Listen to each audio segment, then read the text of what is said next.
kok bisa yang bermubahalah juga dikenakan pasal 14 ayat 1 Undang-Undang nomor 1 1946 dan juga divonis sama dengan yang mengatakan ijazah palsu.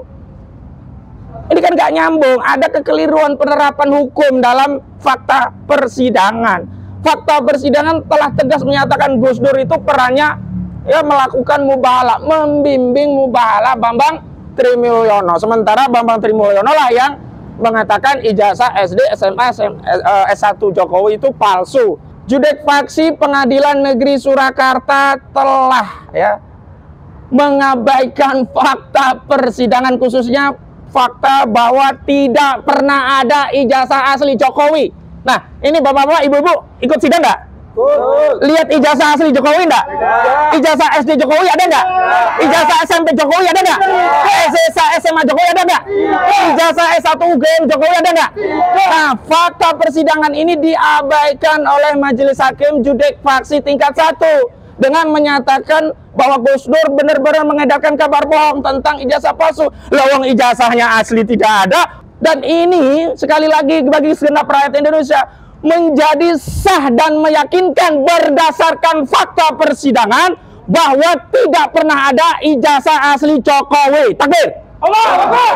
Jadi saya tegaskan, kalau dulu ijazah palsu itu hanya narasi, hanya kabar di media sosial, hanya konten, hanya wawancara Gus Dur terhadap Bambang Tri.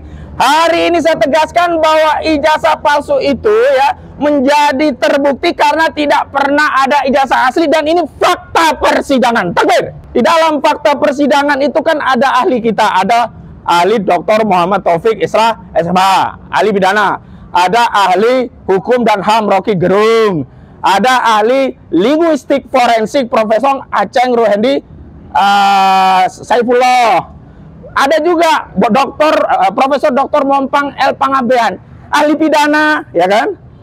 Ahli linguistik forensik, ahli hukum dan HAM, termasuk ahli pidana yang dari kita, bahkan ahli pidana dari jaksa, yakni Profesor Mompang Pangabean mengatakan, dalam kasus ujaran bohong terkait ijazah ini harus dibuktikan dengan adanya ijazah asli. Ijazah aslinya harus dihadirkan. Tapi fakta persidangan ini diabaikan. Dalam pertimbangan majelis tidak pernah menyinggung secuil pun tentang fakta bahwa ijazah asli itu harus dihadirkan. Ya, agar keadilan masih ada di bumi Indonesia ini. Agar Gus Dur bisa dibebaskan. Takbir. Ya, agar keadilan masih ada di bumi Indonesia ini. Agar Gus Dur bisa dibebaskan. Takbir.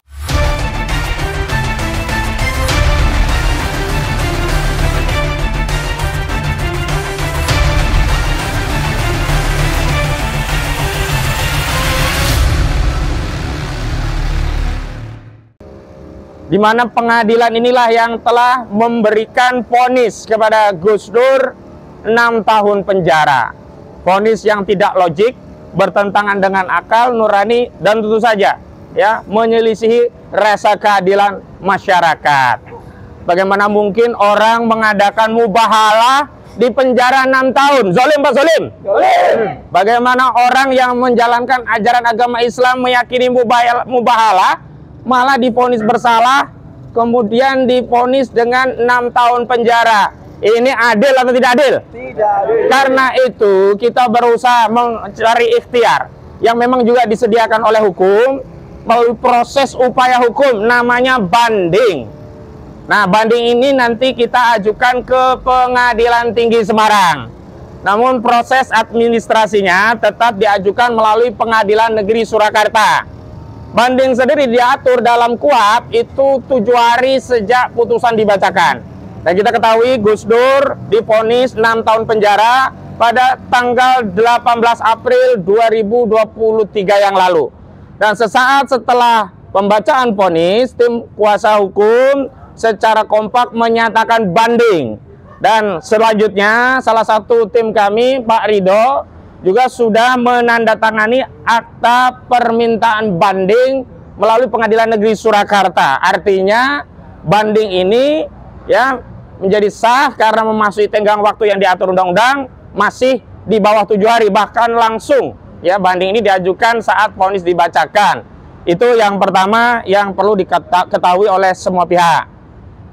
Yang kedua, dalam proses banding ini ada pengiriman memori banding. Memori banding itu apa? Memori banding itu adalah alasan dasar-dasar pengajuan banding yang diuraikan secara tertulis yang ditujukan kepada Majelis Hakim Pengadilan Tinggi yang proses administrasinya melalui pengadilan tingkat pertama. Nah, dalam hal ini hari ini kami ingin menyerahkan memori banding. Sudah kami persiapkan. Memori banding ini kami tujukan kepada Majelis Hakim Pengadilan Tinggi Semarang yang beralamat di Jalan Pahlawan nomor 19, Mugasari, Kecamatan Semarang Selatan, Kota Semarang, Jawa Tengah, melalui Pengadilan Negeri Surakarta di Surakarta. Lalu apa dasar dan alasan banding yang kami ajukan? Rinciannya ada di dokumen ini, ya. Namun secara deskripsi ringkasannya adalah sebagai berikut. Yang pertama, kami mengajukan banding karena judek faksi tingkat 1 telah keliru menerapkan hukum. Apa itu judek faksi? Yakni pengadilan yang menghakimi fakta hukum. Dalam ini Pengadilan Negeri Surakarta. Jadi majelis hakim itu telah keliru menerapkan hukum, keliru menerapkan pasal. Kenapa demikian? Karena dalam kasus Gus Nur itu ada dua peristiwa yang berbeda, ya, yang tidak bisa digeneralisasi dikenakan dengan pasal yang sama, apalagi divonis dengan vonis yang sama.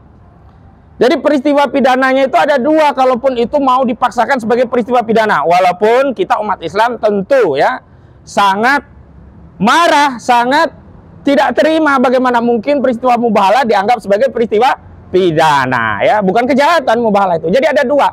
Pertama, ya, ujaran kabar tentang ijazah palsu saudara Joko Widodo baik SD, SMP, SMA hingga S1. Siapa yang melakukan? Kalau ini namanya Bambang Trimulyono. Siapa? Bambang Trimulyono. Yang kedua, ada peristiwa mubahalah untuk memverifikasi kebenaran kabar ijazah palsu saudara Joko Widodo. Yang melakukan ini adalah Gus Nur atau Sugi Nur Raharja. Jadi peristiwanya beda. Yang satu ijazah palsu, yang satu mubahalah. Kok bisa yang bermubahalah juga dikenakan pasal 14 ayat 1 Undang-Undang nomor 1 1946 dan juga divonis sama dengan yang mengatakan ijazah palsu? Ini kan gak nyambung. Ada kekeliruan penerapan hukum dalam fakta persidangan. Fakta persidangan telah tegas menyatakan Gus Nur itu perannya ya melakukan mubahalah, membimbing mubahalah Bambang Trimulyono. Sementara Bambang Trimulyono lah yang mengatakan ijazah SD, SMA, S1 Jokowi itu palsu. Dibuktikan dengan apa oleh Bambang Tri? Dibuktikan dengan buku Jokowi Undercover. Jadi yang pertama, ada kekeliruan penerapan hukum oleh majelis hakim tingkat pertama judek faksi, yakni Majelis Hakim Pengadilan Negeri Surakarta. Mudah-mudahan kalau nanti yang mengadili Pengadilan Tinggi Semarang yang tidak banyak tekanan, tidak banyak atensi dari kekuasaan, tidak pusing melihat dinamika persidangan, bisa lebih bijak, bisa memilah, kemudian memilih dan menetapkan pasal dengan benar. Masa peristiwanya beda kok pasalnya sama? Satu peristiwa mubahalah, satu peristiwa ijazah palsu, kok sama-sama dikenakan pasal 14 ayat 1. Padahal dakwaan jaksa itu banyak. Ada pasal 14 ayat 1, ada pasal 14 ayat 2, ada pasal 15 Undang-Undang nomor 1 1946. Nah, ini majelis hakim tingkat pertama telah keliru, menggebiah uyah kalau kata orang Jawa, mengeneralisasi kalau istilah kerennya, ya. Jadi tidak boleh ada peristiwa hukum beda kok dihukum sama. Yang satu nyolong ayam katakanlah, kalau nyolong ya, yang satu membunuh kok sama-sama dikenakan pasal membunuh semua. Masuk akal nggak ini? Nggak masuk akal. Nah, inilah alasan yang pertama, ada kekeliruan dalam penerapan hukum terhadap fakta persidangan, terutama penerapan pasal 14 ayat 1 terhadap Gus Nur, yang kemudian Gus Nur divonis sama dengan Bambang Tri 6 tahun penjara. Ini kekeliruan yang pertama. Dasar yang kedua, bahwa ya judek faksi Pengadilan Negeri Surakarta telah ya mengabaikan fakta persidangan, khususnya fakta bahwa tidak pernah ada ijazah asli Jokowi. Nah, ini bapak-bapak, ibu-ibu ikut sidang nggak? Lihat ijazah asli Jokowi enggak? Ijazah SD Jokowi ada enggak? Ijazah SMP Jokowi ada enggak? Ijazah SMA Jokowi ada enggak? Ijazah S1 UGM Jokowi ada enggak? Nah, fakta persidangan ini diabaikan oleh Majelis Hakim Judek Faksi tingkat 1 dengan menyatakan bahwa Gus Dur benar-benar mengedarkan kabar bohong tentang ijazah palsu. Lawang ijazahnya asli tidak ada, kok dikatakan mengedarkan kabar bohong? Kalau ijazah palsu itu kabar bohong, berarti harus dihadirkan ijazah asli. Kalau ijazah asli berarti terbukti bohongnya. Kalau nggak ada ijazah asli, terbukti tidak? Tidak terbukti, dan hakim tidak pernah ya memberikan pertimbangan tentang tidak adanya ijazah asli ini. Jadi diabaikan fakta hukum tentang tidak adanya ijazah asli ini. Dan ini sekali lagi bagi segenap rakyat Indonesia menjadi sah dan meyakinkan berdasarkan fakta persidangan bahwa tidak pernah ada ijazah asli Jokowi. Takbir. Allah Akbar. Jadi saya tegaskan, kalau dulu ijazah palsu itu hanya narasi, hanya kabar di media sosial, hanya konten, hanya wawancara Gus Dur, terhadap Bambang Tri. Hari ini saya tegaskan bahwa ijazah palsu itu ya menjadi terbukti karena tidak pernah ada ijazah asli, dan ini fakta persidangan. Takbir. Di dalam fakta persidangan tidak pernah ada satu lembar pun ijazah asli Jokowi. Nah, ini diabaikan oleh Majelis Hakim Judek Faksi tingkat pertama. Bagaimana mungkin bisa membuktikan ada kebohongan dalam ijazah palsu? Ijazah aslinya tidak ada. Ini dagelan apa dagelan ini? Dagelan. Ya, itu alasan yang kedua. Dan Majelis Hakim di dalam fakta persidangan itu kan ada ahli kita, ada ahli Dr. Muhammad Taufik Isra SMH, ahli pidana, ada ahli hukum dan HAM Rocky Gerung, ada ahli linguistik forensik Profesor Aceng Ruhendi Saifullah, ada juga Profesor Dr. Mompang L. Pangabean, ahli pidana, ya kan? Ahli linguistik forensik, ahli hukum dan HAM, termasuk ahli pidana yang dari kita, bahkan ahli pidana dari jaksa, yakni Profesor Mompang Pangabean mengatakan dalam kasus ujaran bohong terkait ijazah ini harus dibuktikan dengan adanya ijazah asli. Ijazah aslinya harus dihadirkan. Tapi fakta persidangan ini diabaikan. Dalam pertimbangan majelis tidak pernah menyinggung secuil pun tentang fakta bahwa ijazah asli itu harus dihadirkan. Jadi yang dipelototin oleh Majelis Hakim dalam pertimbangan hanya ahli Andika Duta Bahari yang paling banyak. Nah, ini ahli apa itu namanya? Profesor palsu. Dianggap ahli diduga profesor, jangan ngomong profesor palsu. Ahli diduga profesor namanya Andika Duta Bahari. Kasianlah kalau profesor palsu. Cukuplah presiden ijazah palsu. Jangan ditambah dengan profesor ijazah palsu. Jadi ya, jadi yang diambil itu sepihak, hanya mengambil fakta persidangan yang diajukan jaksa penuntut umum. Tetapi fakta persidangan terkait pembelaan tim hukum diabaikan. Ya, itu yang kedua. Yang ketiga, ada etika moral sebagai seorang hakim dalam mengadili perkara, itu tidak diterapkan, ya. Tidak adil. Giliran kita bertanya langsung di-cut, ya. Giliran dari jaksa dipersilahkan. Majelis ya memperdalam fakta persidangan sampai detail. Kita baru masuk sedikit langsung diintercept. Tidak adil. Bahkan tidak etis. Kenapa seorang ketua majelis hakim menuduh, ya, saya katakan dalam fakta persidangan, menuduh advokat nyontek dari handphone, dan saya yang dituduh itu.